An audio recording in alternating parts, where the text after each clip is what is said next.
महाराष्ट्र शासनाचा जलसंपदा विभाग अत्यंत महत्त्वाचा हा असा विभाग आहे. संपूर्ण विदर्भातीलच नव्हे, संपूर्ण महाराष्ट्रातील शेतकऱ्यांच्या संदर्भामध्ये शेतकऱ्यांचा दवबिंदू आणि केंद्रबिंदू असलेल्या या जलसंपदा विभागात आज हजारो हेक्टर सिंचन निर्मिती प्रकल्प आहे.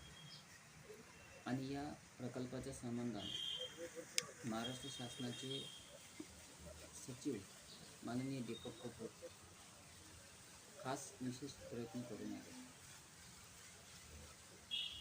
सानुग्रह अनुदान असो की भूसंपादनचा प्रश्न असो की प्रकल्प पूर्ण करण्याच्या संदर्भातला प्रश्न असो, ते सातत्याने प्रयत्नशील आहे. आणि म्हणूनच त्यांचा आज संपूर्ण महाराष्ट्राच्या मंत्रिमंडळामध्ये महाराष्ट्र शासनाच्या मंत्रालयामध्ये त्यांचा विशेष गाजावाजा आपल्याला पाहायला मिळतो. त्यांचं विशेष कौतुक महाराष्ट्र शासनाचे मुख्यमंत्री देवेंद्र फडणवीस सुद्धा करतात. याच निमित्तानं महाराष्ट्र शासनाचे मुख्य सचिव माननीय दीपक कपूर साहेब काल दिनांक 10 ऑक्टोबर 2025 अमरावती विभागात विशेष आढावा बैठकीसाठी आलेले होते. आणि या आढावा बैठकामध्ये त्यांनी अमरावती प्रादेशिक विभागाचा विशेष आढावा घेतला. सानुग्रह अनुदान असो,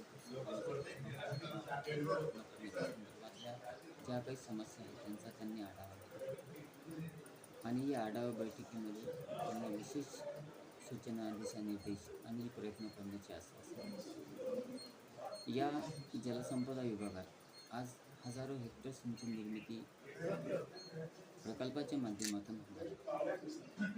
आणि दुसरी महत्त्वाची गोष्ट म्हणजे की जो महत्त्वाकांक्षी प्रकल्प आहे नदीजोड प्रकल्प, या प्रकल्पाच्या संबंधाने सुद्धा त्यांनी विशेष सूचना, दिशानिर्देश आणि अधिकाऱ्यांना दिलेले आहेत. त्या संदर्भातील काही समस्या असतील तर त्या सोडवण्याचं आश्वासन सुद्धा त्यांनी त्या जलसंपदा विभागाच्या बैठकीमध्ये दिलेलं आहे. विशेष म्हणजे जे जलसंपदा विभागाची प्रादेशिक विभागाची जी इमारत आहे, जे कार्यालय आहे, खऱ्या अर्थानं न भूतो न भविष्यती अशा प्रकारची ती इमारत बांधली गेलेली आहे.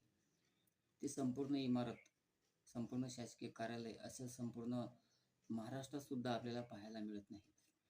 असं त्यांनी विशेष गौरव या अभियंत्यांचा केलेला आहे.